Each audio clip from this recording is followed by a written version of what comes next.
Que se passe-t-il après les Jeux olympiques et paralympiques pour les athlètes ? Journal d'une parabadiste répond à toutes les questions que vous vous êtes toujours posées sur les dessous du sport de haut niveau. Bonjour et bienvenue dans l'épisode 16 de mon podcast Journal d'une parabadiste. L'épisode du jour a été produit grâce à Happy MR, le site de réservation de location de vacances adapté aux personnes handicapées moteurs. Donc si vous avez un handicap et que comme moi vous êtes toujours en difficulté pour trouver un logement adapté pour les vacances, ce site va vraiment révolutionner l'organisation de vos séjours. Ça fonctionne très simplement, comme n'importe quel site de réservation d'hébergement. Vous choisissez vos dates, le lieu et tous les aménagements dont vous avez besoin, comme une pièce de vie de plein pied ou une douche avec barre d'appui, etc. Et après, vous réservez en 3 clics. Je vous invite à découvrir Happy MR et à y penser pour vos prochaines vacances. Le lien direct et toutes les explications sont dans la description de l'épisode. Et pareil, si vous êtes propriétaire d'un logement qui est par exemple accessible par ascenseur ou où on peut vivre au rez-de-chaussée, vous pouvez poster votre annonce de location là-bas pour changer la vie de ceux qui en ont besoin. C'est parti pour l'épisode du jour. Alors, pour ceux qui me suivent assidûment, vous avez sans doute remarqué une longue pause depuis le dernier épisode et ça va être un peu le sujet du jour. Comment se passe l'après-jeu pour les sportifs ? Qu'est-ce qui se passe après la cérémonie de clôture des Jeux olympiques, des Jeux paralympiques ? Comment on envisage la suite de notre vie après cette parenthèse enchantée pour laquelle on a tant travaillé pendant des mois. Donc pour se remettre dans le contexte, à la fin de nos épreuves au jeu, il n'y a pas tout qui s'arrête d'un coup d'un seul, et en un sens heureusement parce que ce serait encore plus dur à gérer sans transition, je pense. À Paris, on avait l'opportunité de pouvoir célébrer nos médaillés au Club France, et ça, j'ai trouvé ça très important parce que ça marque vraiment la fin de la compétition. Le passage à une période de fête et potentiellement d'excès après des mois de rigueur. Et surtout, ça a apporté une vraie cohésion avec l'équipe de France pour un peu finir tout ça ensemble. Parce qu'après, tout va très vite et on va pas forcément avoir l'occasion de se dire au revoir. Ensuite, il y a la cérémonie de clôture, mais déjà là, beaucoup d'athlètes ne peuvent pas y aller parce qu'ils sont déjà repartis. D'autres comme moi n'ont tout simplement pas l'énergie parce que c'est vraiment extrêmement fatigant, les cérémonies. On passe beaucoup de temps à attendre, il y a beaucoup de bruit, d'interactions, etc. Donc c'est pas toujours facile ou possible en fonction des handicaps de chacun et de notre état de forme. Parce qu'il faut savoir qu'à ce moment-là de la compétition, on est tout simplement lessivé. On vient de passer notre vie pendant plusieurs mois, voire années, à s'entraîner tous les jours, à faire de la prépa physique, de la prépa mentale. Ensuite vient la compétition avec la pression énorme que ça implique, parce que c'est vraiment le moment le plus important de ta vie. Et donc, quand tout est fini, c'est très fréquent que le corps et le mental décompensent d'un coup et que le contre-coup soit assez dur à la fin de la quinzaine. Donc, la cérémonie de clôture, elle n'est pas forcément accessible à tout le monde. Ensuite, quand on rentre chez nous, déjà, on passe d'une vie en collectivité, dans une bulle, où tout est à disposition, à une vie, entre guillemets, normale. Et ça, il y a beaucoup d'athlètes qui le vivent très mal, parce que ça fait vraiment un choc de passer de tout à rien, d'être H24 avec ses frères d'armes et sous le feu des projecteurs, et de retourner tout seul dans sa maison en redevenant quelqu'un de lambda après avoir été spécial pendant toute cette période. Alors moi, à titre personnel, ça n'a pas du tout été difficile. Au contraire, c'était un soulagement de pouvoir revenir au calme, à la campagne, avec mes routines, mon chien, mes chats, ma maison. Mais globalement, la plupart des athlètes ont quand même de la difficulté dans cette transition et l'automne qui suit les Jeux peut être source d'un mal-être. Donc c'est important de s'y préparer et de mettre en place des choses pour pas se laisser happer par ce blues ou cette sursollicitation, on va le voir. Petit aparté, avant de continuer, j'ai vraiment de l'ambition pour mon podcast et j'aimerais qu'il se diffuse le plus possible pour que le plus de gens fans de sport puissent connaître les dessous des carrières de haut niveau. Et pour ça, vous pouvez m'aider de manière très simple en mettant une note à mon podcast sur votre plateforme d'écoute, un petit commentaire et en partageant votre épisode préféré sur vos réseaux sociaux. Merci à tous. Mais comme je disais, tout ne s'arrête pas d'un coup. Et même si on aimerait parfois pouvoir tout simplement se reposer, on a beaucoup d'obligations après les Jeux olympiques et paralympiques pour la simple et bonne raison qu'on n'a pas atteint ce stade tout seul et que derrière, on doit célébrer tout ça avec nos partenaires, nos sponsors, les institutions, etc. Déjà, il y a tout l'aspect médiatique avec les journalistes qui vous sollicitent de partout pour avoir un retour sur cette expérience. Avec là évidemment une belle différence entre chaque athlète et notamment entre les médaillés et les autres. Et donc ceux qui vont passer sur France Télé et Canal+, et ceux qui auront juste des articles dans le magazine de la commune et le quotidien du département. Ça peut être une source de difficulté, un peu de jalousie quand tu repars sans médaille. Déjà, c'est pas forcément simple, mais quand en plus tu vois tous les autres qui sont au centre de l'attention, tu vois ce que tu es en train de louper et les opportunités qui vont avec, parce que c'est toujours la même chose, une grosse visibilité médiatique, c'est de grosses opportunités de sponsors. Et en même temps, pour ceux qui le vivent, au bout d'un moment, ils en peuvent plus parce qu'ils sont constamment à droite à gauche et sursollicités. Donc, chaque athlète va vraiment avoir ses défis à la sortie des Jeux. On est aussi invité à beaucoup de soirées, de cocktails, de réceptions. On peut aussi avoir des conférences, des visios.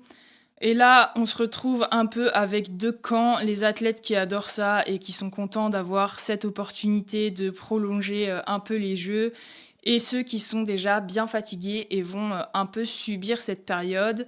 Alors moi, comme on peut s'en douter, j'ai subi la période, mais par chance, le validisme de notre société m'a permis de faire le tri sans culpabilité dans toutes les invitations, puisque j'ai été invitée à des soirées de célébration des Jeux paralympiques dans des salles non accessibles aux personnes à mobilité réduite.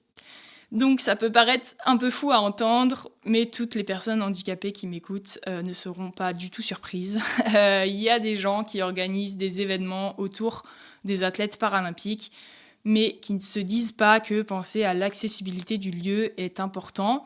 Alors moi, dans ces cas-là, je me suis pas du tout pris la tête. Autant je fais beaucoup d'efforts pour remplir mes obligations et pour remercier les partenaires qui m'ont soutenu et me permettent de vivre mon rêve, autant s'il n'y a pas la moindre petite volonté de pouvoir m'accueillir avec mon handicap, alors que c'est le point central de l'événement, j'y vais pas. Il y a aussi ces choix à faire sur à quoi je dis oui, à quoi je dis non, parce qu'on est sollicité par les institutions et les sponsors qui nous ont soutenus, et ça c'est normal, ça fait partie du deal, mais on est aussi sollicité par des gens qui n'ont jamais montré spécialement d'intérêt avant et qui ensuite surfent sur la vague. Donc moi mon choix a été fait comme ceci, je réponds positivement à tous les partenaires qui m'ont soutenu avant les Jeux et je décline tout le reste.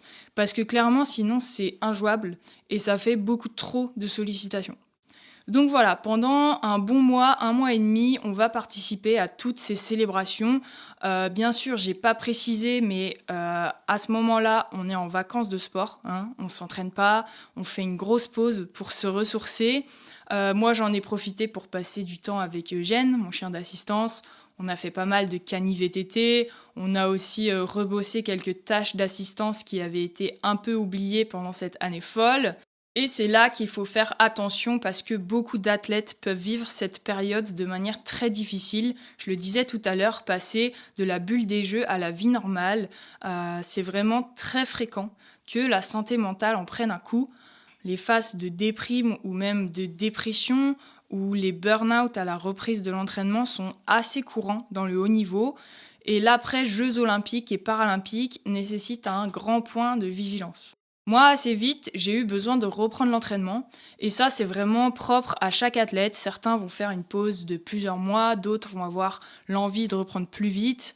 Donc moi, fin octobre, j'ai repris le chemin du Krebs après 2 mois de pause. Et ça m'a vraiment fait le plus grand bien de pouvoir être de retour à l'entraînement, faire un petit bilan de l'année, mais surtout se projeter sur la suite. Parce que ça, c'est un point crucial. Généralement, une carrière olympique ou paralympique, elle est régie par les JO et les JP tous les 4 ans.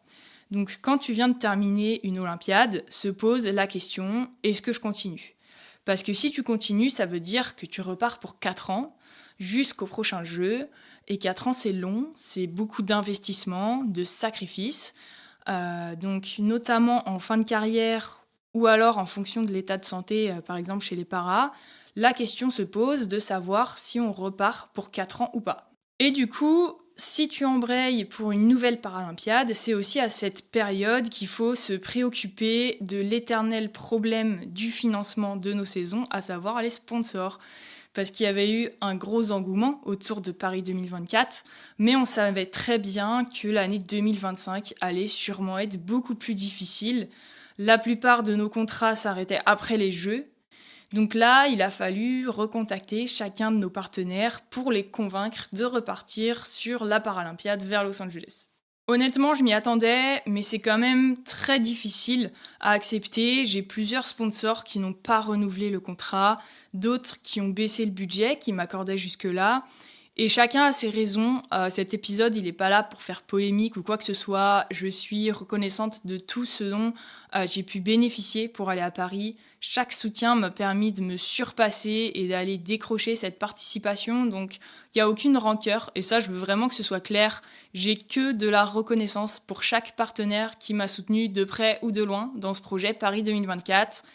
Mais malgré tout, ça reste difficile de débuter une saison avec 80% de ton budget en moins et les incertitudes qui en découlent.